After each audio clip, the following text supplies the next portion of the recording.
Hi, welcome to the Noise Path. As promised on Patreon, we're going to do some more interesting, very high frequency component analysis. If you'd like to help on Patreon, please do so. Help is always appreciated and enables these kind of videos to be made. So what do we have here? This is actually a power amplifier. It's a WR-10 interface, so it's W-Band, 75 to 110 gigahertz. And this thing is supposed to have a gain of about 18 dB and a saturated output power of 14 dBm. So it's not bad. It's just simply an amplifier. It has an input and an output. As you can see, it's actually quite old and it doesn't work. And you can see that the pin here is bent. Now I suspect that this was dropped. It probably was dropped right on top of this and it doesn't work anymore. So we're going to see what's wrong with it. Now things like this are most likely not repairable if some damage has been done inside, and when you open it you also damage the hermetic sealing of it. So this is just mostly for educational purposes. I don't recommend that you buy these things if you find them broken, but nonetheless it should be very interesting. Now one of the things we're going to do is just obviously power it to see what happens if it takes any current. I think it's supposed to take like 80 or 90 milliamps, and then if it doesn't work we're going to take it apart. Okay, so all plugged in. Let's go ahead and turn it on and see what happens. So we got 12 volts here, and let's see, what do we have?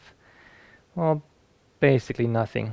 Yep, there's nothing there. Now this is actually a good sign, because it could simply mean that the connection for the power supply is bad, and that means if we could somehow reach it without completely opening it, we may actually be able to fix it, which would be huge, because these things are several $1,000s each and definitely worth fixing. Well, no harm opening this part of it. Seems to be only the DC anyway, so maybe there's something we can learn from this connection. Maybe we were very lucky and that's the only problem. So this is actually okay, there we go. So that's just a pin directly connected.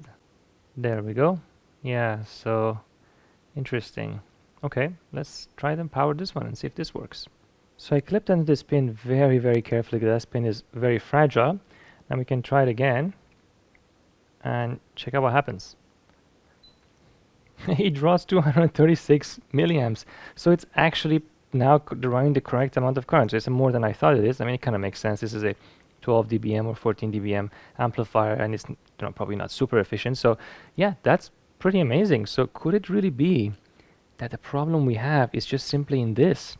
Well, we can measure this and see if it actually has a connection through it, but if that's the case, that would be huge.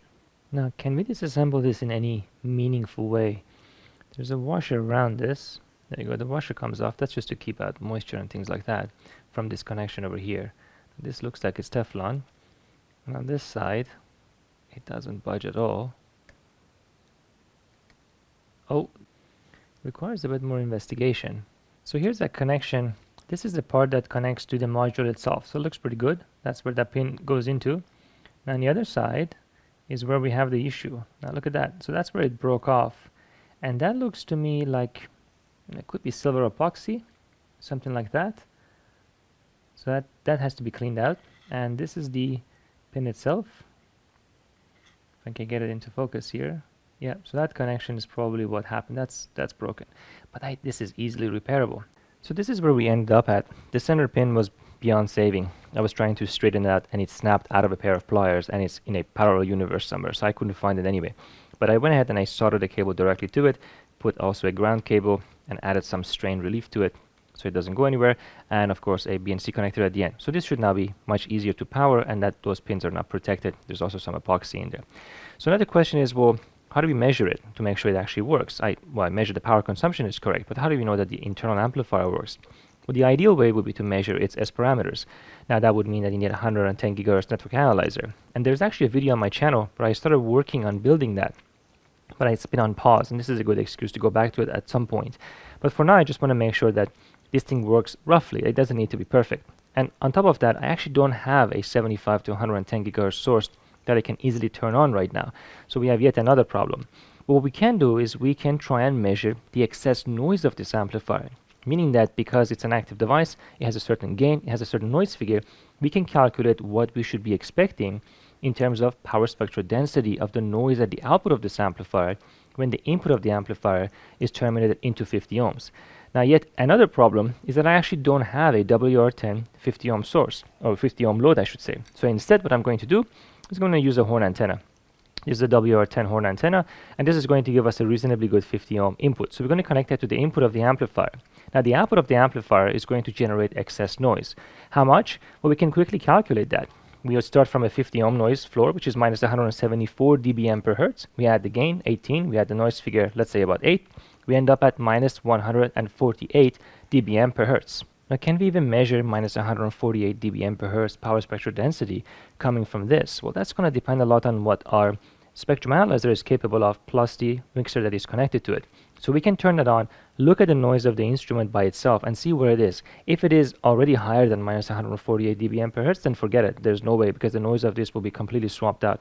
But if it's close to it or below it, then there's a chance that we can detect the noise coming from this, and that's all we're really looking for, to make sure that it does have some broadband noise coming out. So let's take a look at the instrument. So here's the instrument with the external mixer connected to it, and all the losses are counted for, and it's sweeping from 75 gigahertz to 110 gigahertz. And you can see a little step here in the noise floor, and that's because that's where it switches from the times 6 harmonic, I think, to the times 8 harmonic. So the noise figure of the external mixer goes up and the noise floor goes up. So we should really focus here, because this is our best chance. It has the lowest noise that we have in this case. And what is the noise? Well, I have a marker here. You can see it's minus 146.5 dBm per hertz. And we're trying to detect minus 148 dBm per hertz. They're pretty close to each other, which means the noise of the instrument matters. But we can add those numbers up in terms of power and find out what kind of power density we expect to see once we connect the actual amplifier to it. We can do that calculation very quickly by adding the power of this to the power of the other number, and you can do that calculation very easily. And you know what? It should be detectable. It should be around the minus 143 dBm per hertz or so. So let's connect it up and see if that makes any sense. And here's what we're going to connect to the mixer. So here's our 50 ohm input termination, and here's what's going to go to the mixer. Now remember that this technique here works because I don't expect any spurious 75 to 110 gigahertz emissions present in the lab right now. You can't do this at other frequencies where there is EM spectrum from devices, because it's going to completely ruin this experiment. This is just working because the frequency is very high and there is nothing around.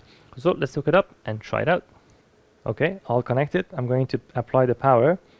Let's say 3, 2, 1. Look at that, look, the noise went up. There's a little bit of increase all around. And now we're measuring minus 144.5. It's very close to what we calculated. So it may actually be working. And the noise does change across the entire band here. Remember that there's this absolute number is going to be a function of the resolution bandwidth, which is not important, but this number is not. So this number is absolutely correct. So I'm going to turn it back off again. Noise goes back down. And the noise should come down. There you go, minus 146.5 dBm per hertz, which was the instrument. Turning it back on one more time. You have to wait for it to sweep.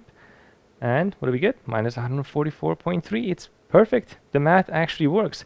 Now remember that this assumes that obviously the noise of the instrument and noise of the amplifier are completely uncorrelated, which they are. We shouldn't have any issue with that. But it works. I think we can say reasonably confidently that this amplifier is functional. There you go. I hope you enjoyed this really quick video and verification of the performance of this device here. If some of those numbers and calculations didn't quite make sense to you, don't worry, I'm working on a noise figure tutorial, and that's going to become all very, very clear. This is a very important subject, of course, and I'm sorry I couldn't open this completely. It's just not worth destroying. Again, it's several thousands of dollars, and it works. I think it works. So we're going to hopefully measure it again with the network analyzer once I have that up and running. But as always, keep looking out for the tutorial and the 110 gigahertz network analyzer. I'll see you in the comment section.